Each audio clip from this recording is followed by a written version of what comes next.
महाराज, ये आदेश पढ़ो सेनापति।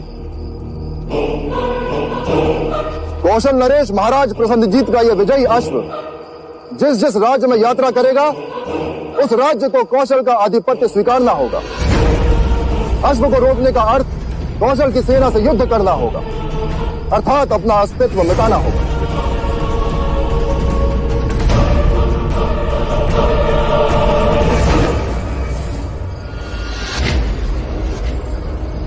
कौशल नरेश महाराज प्रसन्नजीत की, महाराज प्रसन्नजीत की, महाराज प्रसन्नजीत की, महाराज प्रसन्नजीत की, महाराज प्रसन्नजीत की, महाराज प्रसन्नजीत की, महाराज प्रसन्नजीत की, महाराज प्रसन्नजीत की, महाराज प्रसन्नजीत की।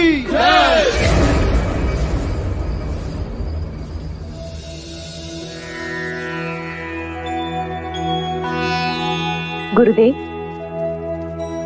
विवाह का जो सबसे सर्वश्रेष्ठ मुहूर्त हो वो ही निकालिएगा। हाँ गुरुदेव, सिद्धार्थ और यशोधरा के विवाह की बात है। गुरुदेव, जो भी सबसे पहला मुहूर्त हो वही निकालिएगा। हमारी यशोधरा इस विवाह को लेकर बहुत उतावली है। देखिए ना, इस समय भी वो यहाँ नहीं है, सिद्धार्थ के साथ।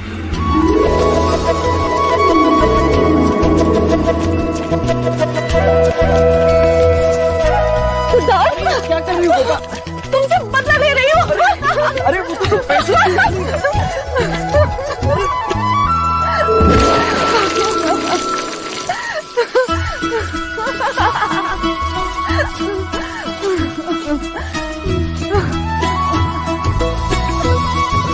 विवाह का शुभ मुहूर्त आज से 7 दिन बाद पूर्णिमा को ही है।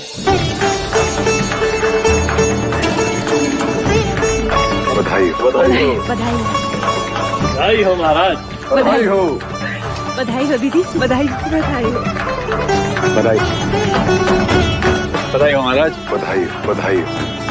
अनुज, आज कपिल वस्तु नगर में मिठाइयां बांटो, बजाओ गगन ढोल, घोषणा करो कि कल से 7 दिनों तक सारा कपिल वस्तु और देवदा विवाह के बाराती होंगे। अवश्य।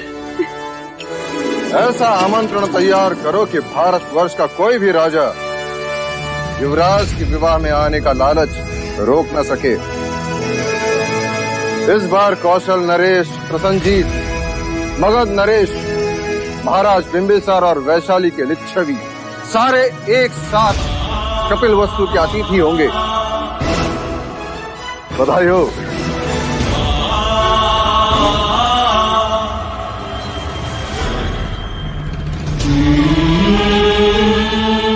आप प्रसंग अनुसार कार्यसूची बना लें। मैं कुछ ही क्षणों में उपस्थित होता हूँ।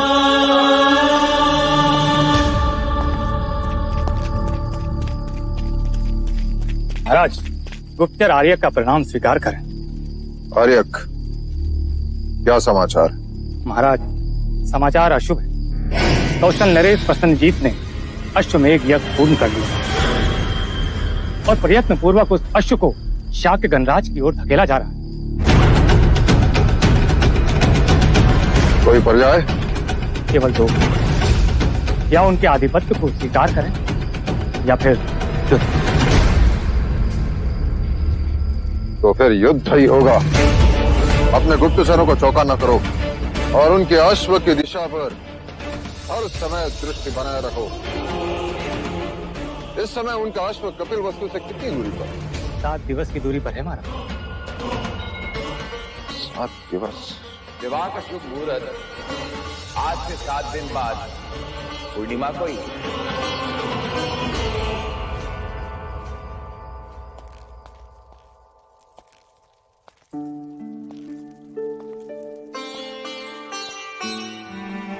कुछ ही देर में उपस्थित होता हूँ कहकर आप अचानक कहाँ चले गए भैया?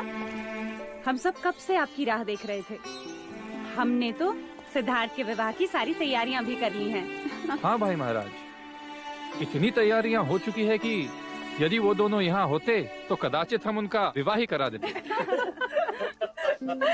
भैया, ये है विधि का क्रम, देखिए। भाई महाराज, कुलगुरु ने इस शुभ अवसर पर एक मंदिर बनाने का भी सुझाव दिया है। और ये आमंत्रण पत्रिका भी तैयार हो गई है, ये देखिए।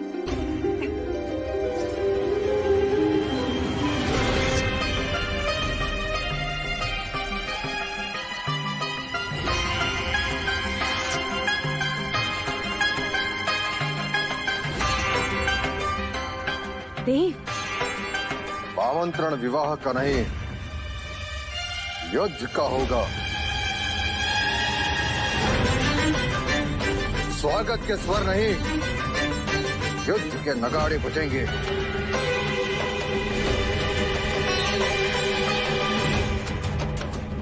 महाराज, ये आप क्या कह रहे हैं? कौशल नरेश प्रसन्नजीत ने अश्वमेघ यज्ञ किया है और वह अश्व शाक्य गणराज्य की ओर आ रहा है। राजा दंडपानी, हमें विवाह स्थगित करना है।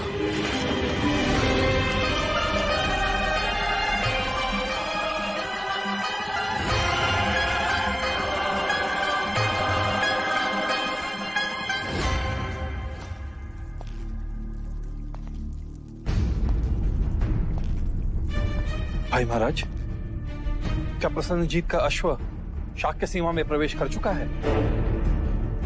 नहीं अनुज, अर्थात हमारे पास समय है।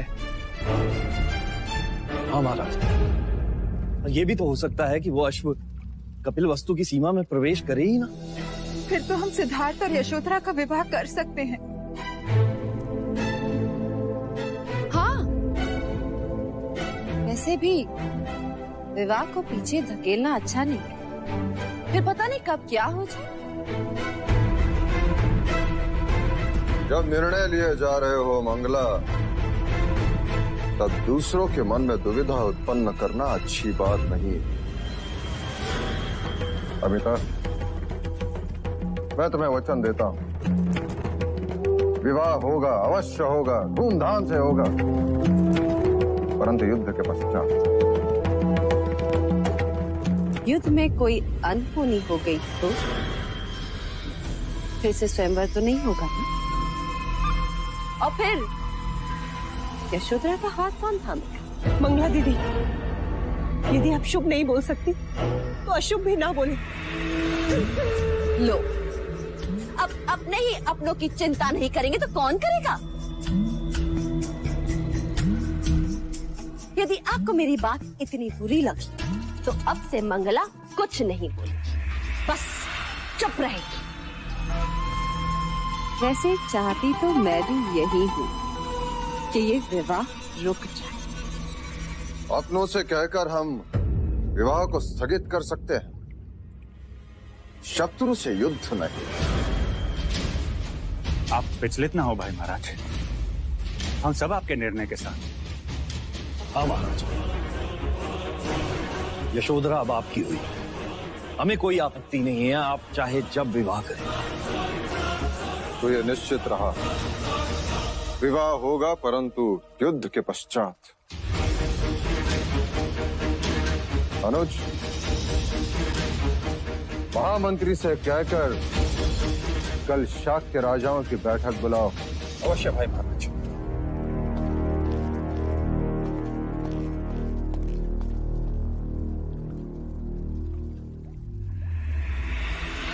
अब तो श्रीफल चढ़ाने ही पड़ेंगे।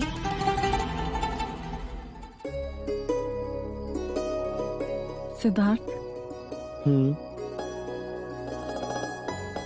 तुम मुझे सदा बेसुध ही रहने देते। क्यों? तुम्हारा ध्यान मेरे पास तो रहता।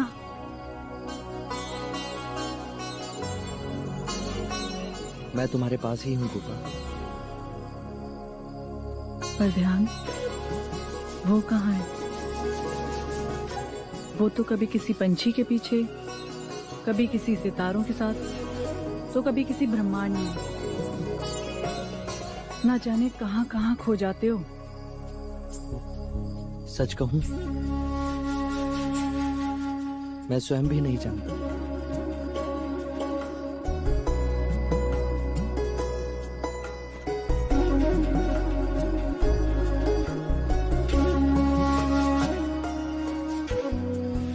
ये क्या कर रही हो? स्वयं को तुमसे बांध रही हूँ। क्यों? कहीं मेरी आंख लग गई और तुम चले गए तो? लो, अब गांठ बांध ली है। अब तुम 7 जन्मों तक मेरे साथ ही रहोगे।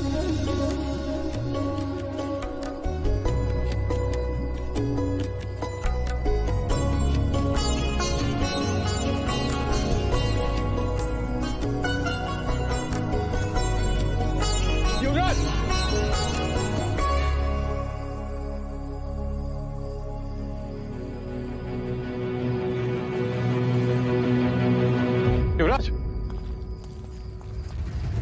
चन्ना, युवराज, एक अशुभ बात हो गई। क्या हुआ? आपका विवाह कुछ दिनों के लिए स्थगित कर दिया गया।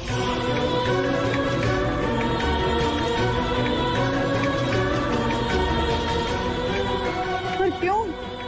क्योंकि प्रसन्नजीत ने अश्वमेध यज्ञ कर अश्व को छोड़ दिया। कपिल वस्तु में अश्व के आते ही युद्ध होगा।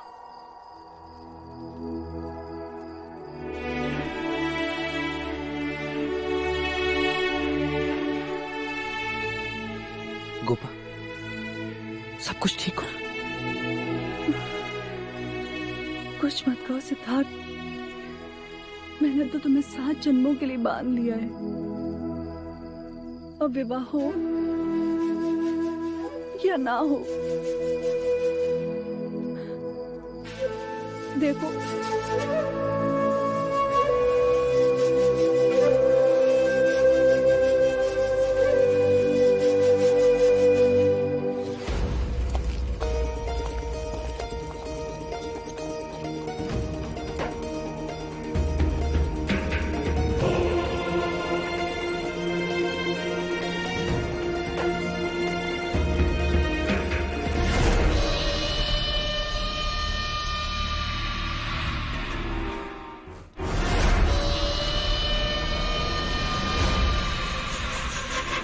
मेरा रास्ता छोड़ो। कैसे छोड़ दूं? रास्ते में तुम जो मिल गई हो, तुम्हें कैसे छोड़ दूं? मुझे तो लगा था कि अब तुम कभी मेरे सामने नहीं आओगे। क्यों? स्वयंवर की पराजय ने मुझे काला कर दिया है तुम्हारा। माना कि मैं स्वयंवर में पराजित हुआ, परंतु मेरा भाग्य पराजित नहीं हुआ है अभी। अर्थात स्वयंवर के बाद ना तो कौशल से युद्ध का ये शुभ समाचार मिलता, ना तुम्हारा विवाह रुकता, और ना मुझे ये सुनहरा अवसर मिलता। किस अवसर? युद्ध में शत्रु पे उठी हुई तलवार के बीच कोई अपना भी तो हो सकता है।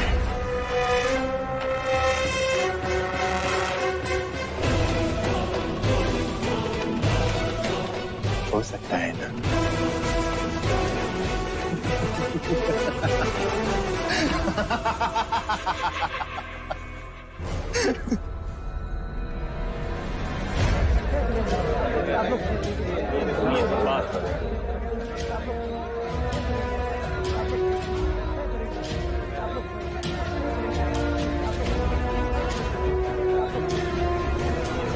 शांत हो जाइए, शांत हो जाइए।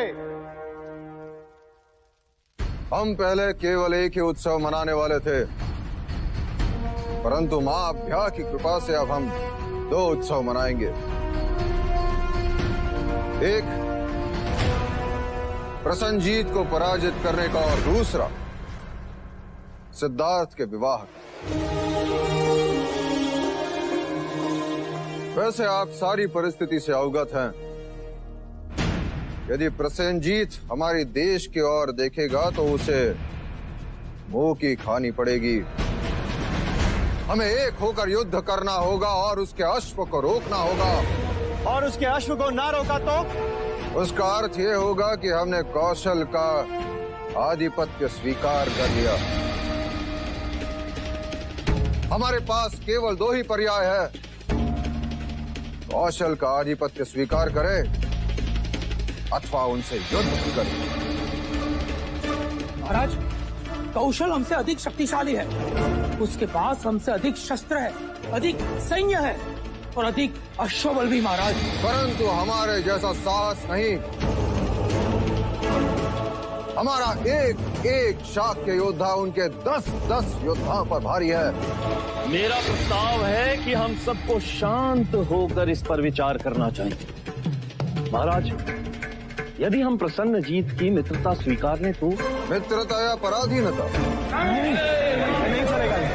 शांत हो जाइए, शांत हो जाइए। महाराज, इससे हम धन और जान की हानि होने से बच सकते हैं। यदि वो हमारे अपने प्रदेश में हमारा अधिकार सुरक्षित रखता है तो इसमें हमें आपत्ति क्या होनी चाहिए? बलशाली मित्र कौन नहीं चाहता महाराज? अर्थात मित्रता के नाम पर हम उनके दास बन जाए। ये मत भूलिए राजा दंडपानी, शाक्य देश एक आदर्श गणराज्य है और उस पर कोई और राज्य करे ये स्वप्न भी नहीं होने देंगे हम। नहीं होने देंगे।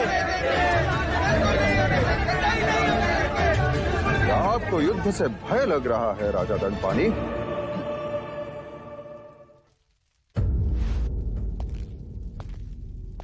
एक सुझाव है महाराज, क्या हम प्रसन्नजीत के सामने शांति का प्रस्ताव नहीं रख सकते? शांति का अर्थ समझने वाले अश्वमेघ यज्ञ किया नहीं करते पुत्र। अब वो शांति की बात तभी समझ पाएगा जब वो युद्ध में पराजित होगा। अब केवल एक ही उपाय है और वो है युद्ध। क्या आप सभी मेरे युद्ध प्रस्ताव से सहमत हैं? महाराज शुद्धोधन की, महाराज शुद्धोधन की, महाराज शुद्धोधन की, महाराज शुद्धोधन की। अब हमें युद्ध के लिए तैयार होना होगा। सारे शाक्य राजा अपनी अपनी सेना लेकर शीघ्र से शीघ्र कौशल सीमा की ओर प्रस्थान करेगा। हमारी सारी शक्ति कौशल सीमा पर इकट्ठा होगी। प्रसन्नजीत के अश्व को हम शाक्य देश में घुसने नहीं देंगे। नहीं घुसने देंगे।